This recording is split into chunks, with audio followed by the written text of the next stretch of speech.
जब पापा की परी प्रधानमंत्री नरेंद्र मोदी का इंटरव्यू कर रही होती हैं, तो चेहरे का भाव कुछ इस तरह से होता है। सारी बहादुरी, सारा साहस और सारी बदतमीजी विपक्ष के नेताओं के साथ निकलती है। दोस्तों, आज मैं ऐसा क्यों कह रहा हूं?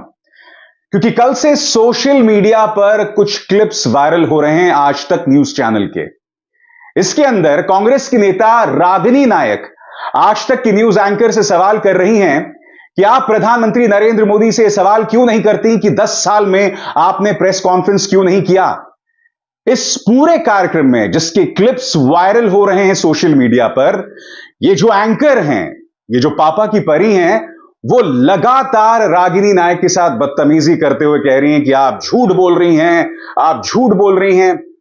इस तरह की हिम्मत इनकी भाजपा के प्रवक्ताओं के खिलाफ नहीं होती है। इस तरह की हिम्मत ये लोग सिर्फ और सिर्फ विपक्ष के नेताओं के साथ निकाल सकते हैं। उसकी एक छोटी सी झलक देखिए, किस तरह की भाषा का इस्तेमाल रागिनी नायक के साथ हो रहा था। देखिए। डू नॉट लाई, मैं विक्टिम, झूठ मत बोलिए, झूठ मत बोलिए, खुद ही सफाई दे रही है, झूठ मुझे बोलने तो दीजिए। अब जाहिर सी बात है, रागिनी नायक विपक्ष में है तो आपका कुछ बिगाड़ नहीं सकती, इसलिए आप इस तरह की भाषा का इस्तेमाल कर सकते हैं।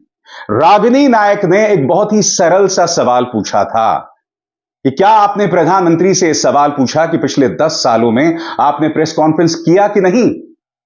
तो इसमें इतरा के पापा की परी कहती हैं, हां, हमने सवाल पूछा।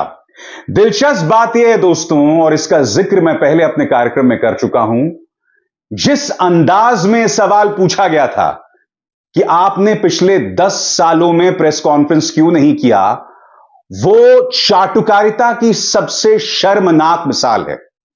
और उससे भी अजीबोगरीब मिसाल है प्रधानमंत्री का जवाब, जिस पर पलटकर सवाल होना चाहिए था, मगर वो सवाल नहीं किया गया। देखिए कल के इस कार्यक्रम का यह वायरल क्लिप, जिसमें पापा की परी ये बताती कि हमने प्रधानमंत्री से यह सवाल किया था, मगर यह सवाल किस तरह से किया गया था, आप खुद देखिए। आप ही के चैनल के जो कि सफेद को काला करने का काम करते हैं, उन्होंने बताया एक ट्वीट के जरिए कि 73 इंटरव्यू मोदी जी के हुए। वो 73 पत्रकार जो इंटरव्यू ले रहे थे या कुछ ग्रुप में भी ले रहे थे, उनमें से कितनों ने मोदी जी से पूछा कि 10 साल में आपने एक प्रेस वार्ता क्यों नहीं की मोदी जी? हमने तो पूछा, बात करना चाहते थे, हमने पूछा, क्यों नहीं की? आपको सुना देते हैं जब आज तक ने यह प्रश्न प्रधानमंत्री के सामने रखा था, ताकि आगे आप ये फैक्चुअली इनकरेक्ट बात कभी ना बोले। सुनिए। सर, जब आप गुजरात के मुख्यमंत्री थे, आप कई मर्तबा आपका इंटरव्यू करने का मौका हम लोगों को दिया करते थे। अब जब आप प्राइम मिनिस्टर बने हैं तो आप प्रेस कॉन्फ्रेंस नहीं करते और इंटरव्यू करने का मौका भी कम मिलता है। तो लोग ये पूछते हैं कि जो मोदी जी हर तरह के सवाल का जवाब दे सकते हैं, तो आखिरकार प्रेस कॉन्फ्रेंस या इंटरव्यू क्यों नहीं करते? आप बताइए दोस्तों, क्या यह सवाल बगैर चाटुकारिता के नहीं हो सकता था? क्या यह सवाल नहीं किया जाना चाहिए था कि जब पूर्व प्रधानमंत्री मनमोहन सिंह सत्ता में थे, तब उन्होंने न जाने कितने प्रेस कॉन्फ्रेंसेस किए? और क्या आप जानते हैं इसके जवाब में प्रधानमंत्री ने क्या कहा था?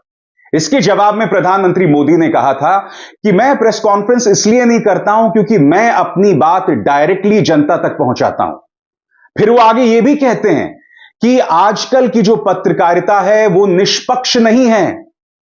जैसे आप जो मेरे सामने बैठे हुए हैं, सामने जो एंकर बैठा हुआ था उसका नाम राहुल था, तो राहुल अपने सोशल मीडिया हैंडल पर हमेशा मेरे पक्ष में बोलता है, तो मैं जानता हूं राहुल कौन है। यानी कि प्रधानमंत्री इस बात का इशारा कर रहे थे कि मैं प्रेस कॉन्फ्रेंस इसलिए नहीं करता हूं क्योंकि पत्रकारिता निष्पक्ष नहीं है, पत्रकार निष्पक्ष नहीं है, जो बहुत ही अजीबोगरीब तर्क है। कायदे से इन पत्रकारों को पलटकर यह सवाल पूछना चाहिए था प्रधानमंत्री, 2014 से पहले भाजपा का जो मुखपत्र था पांचजन्य, ऑर्गेनाइजर, ये तमाम संस्थाओं को प्रधानमंत्री मनमोहन सिंह की प्रेस कॉन्फ्रेंस में बुलाया जाता था। भाजपा के जो करीबी संस्थान थे या न्यूज चैनल्स थे, वो लोग मनमोहन सिंह की प्रेस कॉन्फ्रेंस में जाया करते थे। यही नहीं, इंडिया टीवी, और आप जानते हैं इंडिया टीवी के मालिक कौन है? रजत शर्मा। आप यह भी जानते हैं कि रजत शर्मा भाजपा के कितने करीबी रहे हैं। इंडिया टीवी को भी मनमोहन सिंह की प्रेस कॉन्फ्रेंसेस में बुलाया जाता था। और आपको याद होगा, हाल ही में जब रजत शर्मा ने प्रधानमंत्री का इंटरव्यू किया था, तो चाटुकारिता की शर्मनाक मिसाल पेश की थी। एक शादी का निमंत्रण पढ़ने लगे थे प्रधानमंत्री नरेंद्र मोदी के गुणगान में। वो क्लिप आपको याद है कि नहीं? देखिए शर्मनाक पत्रकारिता की यह मिसाल। इन्होंने जैसे शादी का कार्ड छापते हैं ऐसे शादी का प्रोग्राम छापा है। इन्होंने लिखा 1 जून को मेहंदी और 2 को केजरीवाल की विदाई,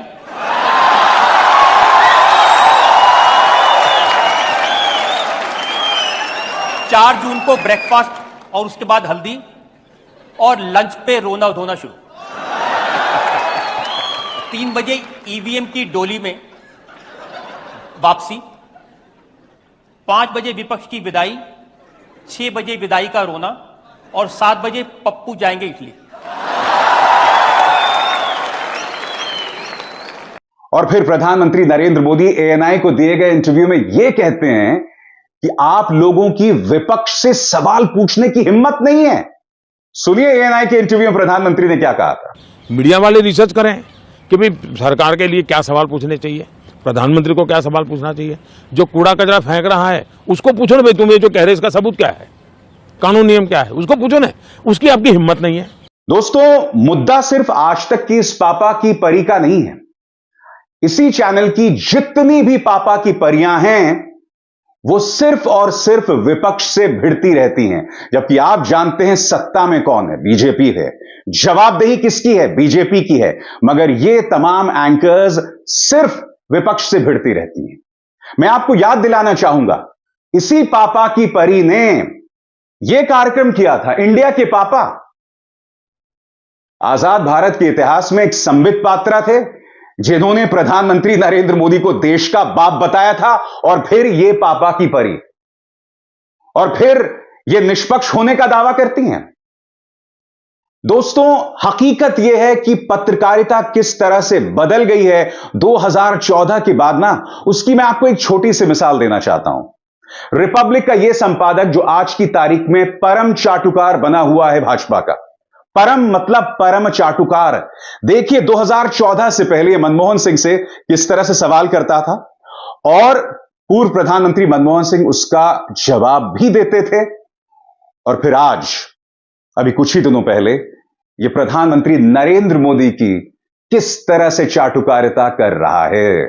मिसाल देखिए, आप समझ जाएंगे। Mr. Prime Minister, you say you have to make compromises. There can't be any compromise with corruption. No. And that cannot be a compromise even if you're running a coalition government. And sometimes when corruption happens right under your nose, Mr. Prime Minister, you spoke about the coverage in the media. There is a general view that had the Devas ISRO deal not the scam not been exposed by the media, it would have gone through.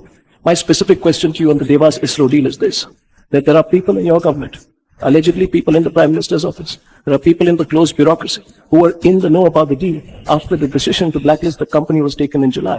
And now we know that they were still in backroom talks with the same blacklisted company till a few weeks back. In that context, Mr. Prime Minister, there are people who are in the know about a scam of a deal. They delayed action in the deal and they continued some backroom talks, and we were told these talks are normal. Mr. Prime Minister, is it normal to continue backroom talks with a blacklisted company in a scam like this? Pradhan Mantri ji, today we commit to you with all our energy. We will work to make your vision what you have shared with us. And Pradhan Mantri ji, आपकी feelings, आपकी सोच, आपकी clarity, आपका direction जो है, your vision of transformation will be a reality. Everyone here, every viewer of Republic, every citizen of the country, प्रधानमंत्री जी, मुझे कोई लॉबी इकोसिस्टम की बात नहीं करनी. मैं तो मानता हूं कि देश की जनता आपके साथ है. प्रधानमंत्री जी, आज इस मंच से आपसे हम वादा करते हैं कि हमारी भी रिपब्लिक मीडिया नेटवर्क की पूरी लगन से, पूरे कमिटमेंट के साथ आपके विजन के दिशा में हम अपने प्रयास भी जोड़ेंगे.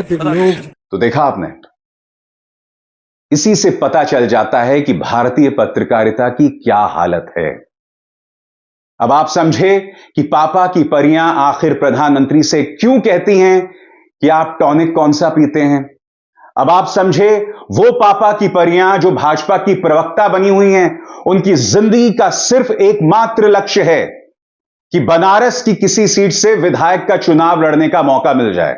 कुछ और नहीं तो भाजपा की तरफ से मैं पार्षद का चुनाव ही लड़ लूं, क्योंकि उनके पतियों की दास्तानें इतनी अजीबोगरीब हैं जिसे आप सुनेंगे तो आप शर्मिंदा हो जाएंगे.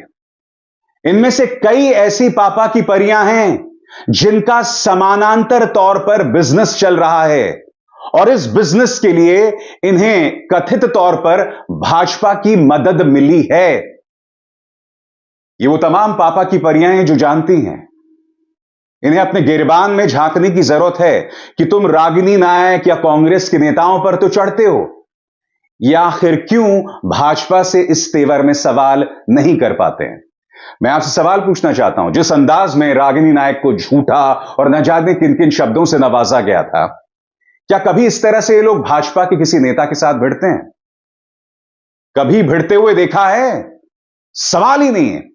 इनफैक्ट मैंने ऐसे कई क्लिप्स देखे हैं जहां पर जनता जब सवाल पूछ रही होती है तो उन्हें काट दिया जाता है। ये पत्रकार जनता से भिड़ जाते हैं जब जनता सत्ता पक्ष से सवाल कर रहे होते हैं। यह हालत हो गई है इनकी पत्रकारिता की।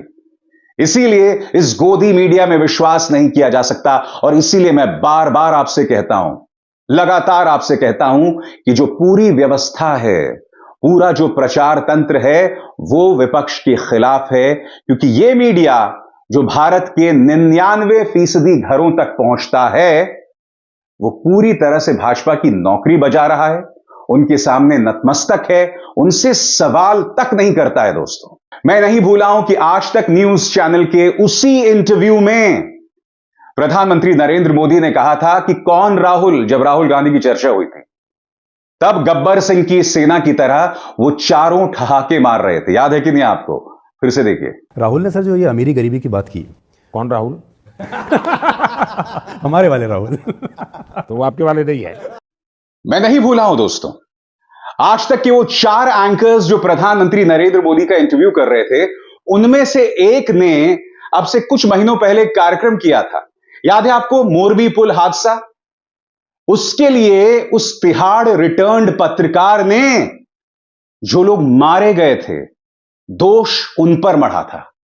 मैं नहीं भूला हूं कि इनमें से ये वो पत्रकार थे, जब हाथरस कांड हुआ था तब जो गुड़िया मारी गई थी, जिसका शव पेट्रोल से जला दिया गया था, उसके चरित्र के बारे में न्यूज चैनल्स ने अनर्गल प्रलाप किए थे। मैं नहीं भूला हूं, ईएमआई जब बढ़ जाता है तब ये लोग दोष जनता पर मढ़ते हैं। इत्तेफाकन ये वही तिहाड़ी पत्रकार है, याद कीजिएगा, जब दिल्ली की जनता ने आम आदमी पार्टी को चुना था, तब ये दिल्ली की जनता को गाली दे रहे थे। मैं सवाल पूछना चाहता हूं इन पापा की परियों से, इन तिहाड़ रिटर्न पत्रकारों से, इन गुल्लुओं और कालुओं से, और एक बहुत ही गंभीर सवाल है, तुम ये जो पत्रकारिता कर रहे हो, जो शर्मनाक है लोकतंत्र के लिए, क्या तुम अपने बच्चों से आंखों में आंखें डालकर देख सकते हो? क्या कभी तुम्हारे बच्चे तुमसे सवाल करते हैं कि तुम्हारी कोई रीढ़ नहीं है और तुम किस तरह का भारत हमारे लिए छोड़कर जा रहे हो? इस तरह की पत्रकारिता करके, इस तरह से लोकतंत्र को शर्मसार करके क्या करें दोस्तों? इनकी आंखों की शर्म मर चुकी है, बेगैरत हैं ये लोग, हकीकत ये है।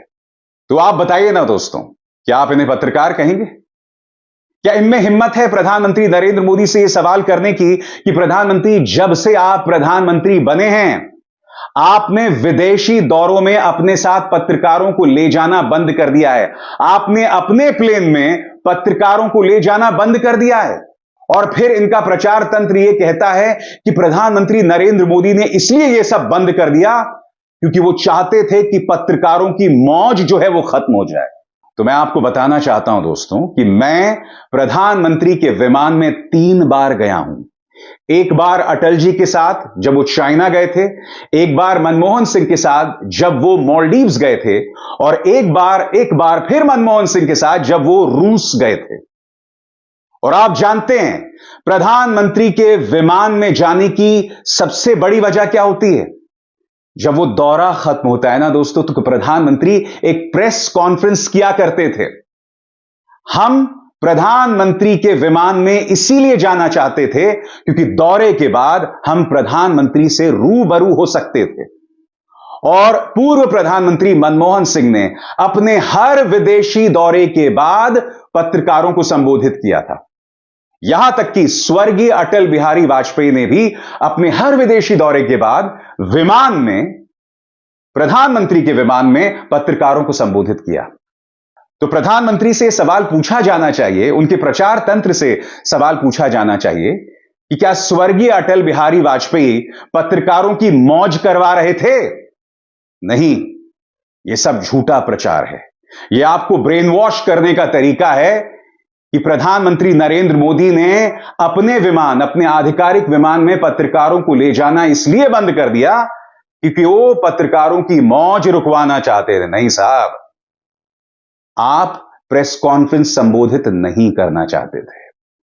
आप नहीं चाहते थे कि आप एक अंतर्राष्ट्रीय दौरे में पत्रकारों के आसपास रहें कि कहीं गलती से कोई सवाल ना पूछ ले।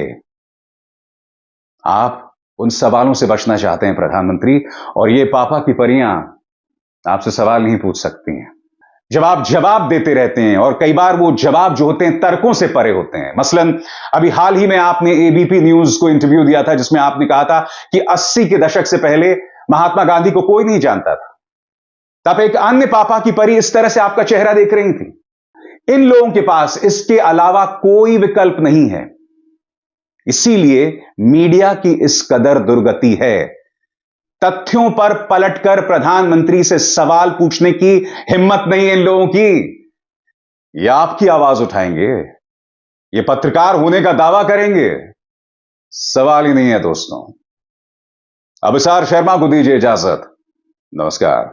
स्वतंत्र और आजाद पत्रकारिता का समर्थन कीजिए, सच में मेरा साथी बनिए। बहुत आसान है दोस्तों, इस ज्वाइन बटन को दबाइए और आपके सामने आएंगे ये 3 विकल्प, इनमें से एक चुनिए और सच के इस सफर में मेरा साथी बनिए।